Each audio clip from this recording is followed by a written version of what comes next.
Hey guys, it's CrystalRenèe here. Welcome back to my channel. And if you're new here, thanks for joining.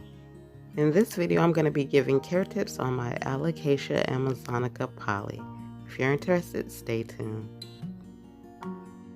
I first brought my Alocasia amazonica poly home back in May 2019. She was doing quite well, was full of leaves, and was also giving me new leaves as well.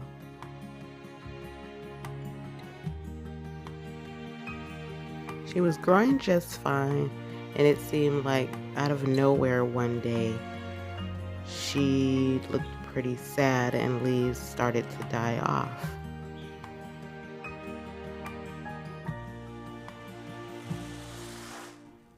This plant has been through some tough times.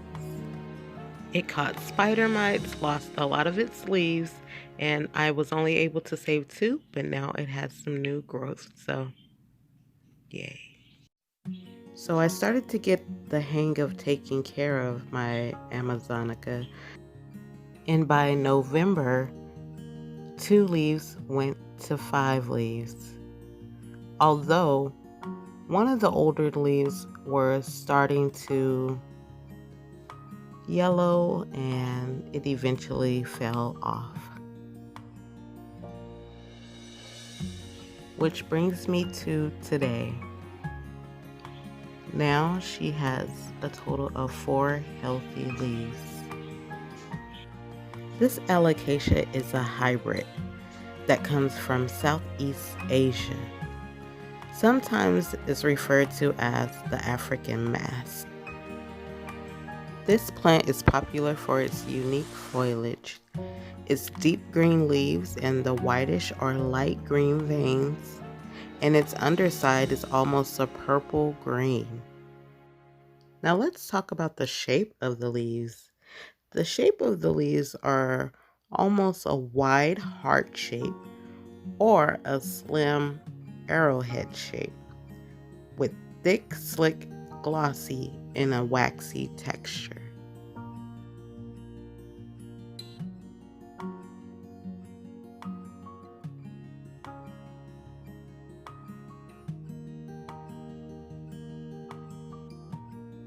So as you can see, it looks like I've been doing something right with this plant because she is now giving me 2 more new leaves, which will bring me to a total of 6 leaves in all. So let's talk about its soil. Alocasia usually prefer a peat-based soil with 1 part perlite or a coarse potting sand or orchid bark. Me personally, I use a peat-based soil, 1 part perlite, and I add a little bit of orchid bark to the soil so that it helps it drain well. When it comes to watering your Alocasia amazonica poly, you want to keep its soil consistently moist. In the dry summer months, you may have to water every 1 to 2 days, but every few weeks during the rainy and snow seasons.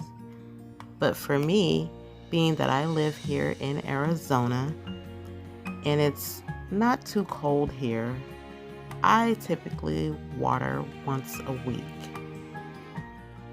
These plants tend to go dormant during late fall and winter months. But for me, again, being that I am here in Arizona, my plant has pretty much skipped dormancy and has continued to grow.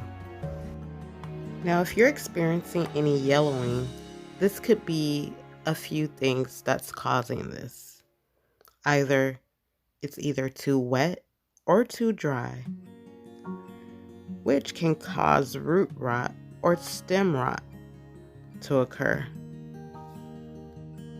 Also, insufficient dry soil and humidity levels can lead to brown spots and drooping leaves.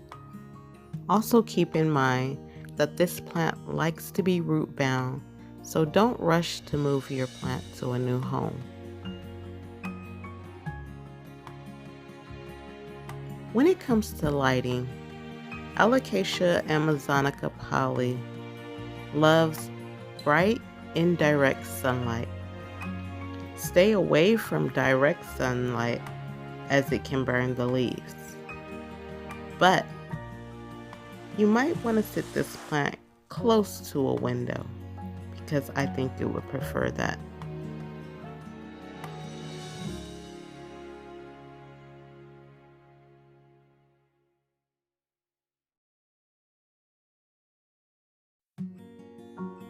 Now, let's talk about pests.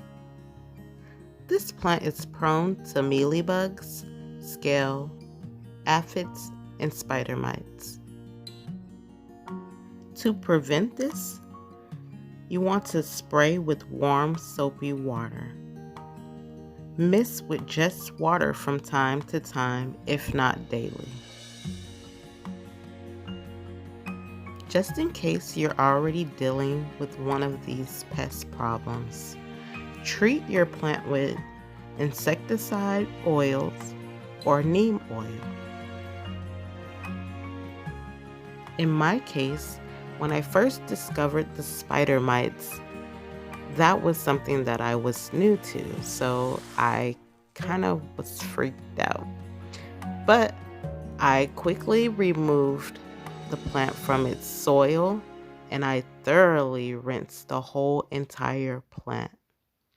I removed any dead, yellowing, browning leaves and I repotted it in fresh soil.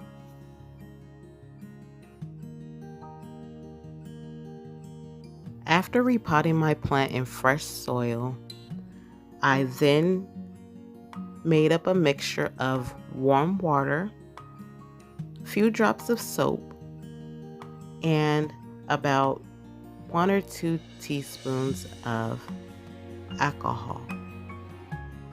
I placed this mixture in a spray bottle and I shook it very well. Then I just sprayed this mixture all over my plant. I saturated the whole entire plant from front to back, stem to the soil. I did this for about 3 days to a week, but I can roughly say after 3 days, I didn't see any signs of any spider mites.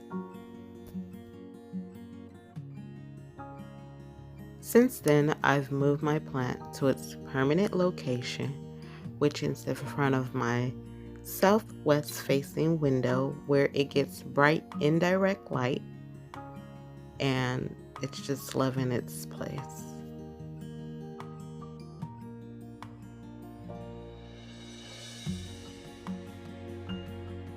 As always, I always like to mention that I am not a professional. I'm just giving you care tips that I use here in my home, and this has been helping for me, so hopefully it can help you in your home as well. So if you too have this plant in your home, let me know in the comments below what care tips are working for you. Also, if I missed anything, or if you have any questions concerning this plant, please drop it in the comments below. That is pretty much it for this video. If you liked watching, please give this video a thumbs up. And if you're new here, feel free to subscribe and join the family. So don't forget to click that bell so that you can be notified whenever I upload another video. Let's not forget, sharing is caring. So please share this video with all your fellow plant friends. You never know who may need to hear this information.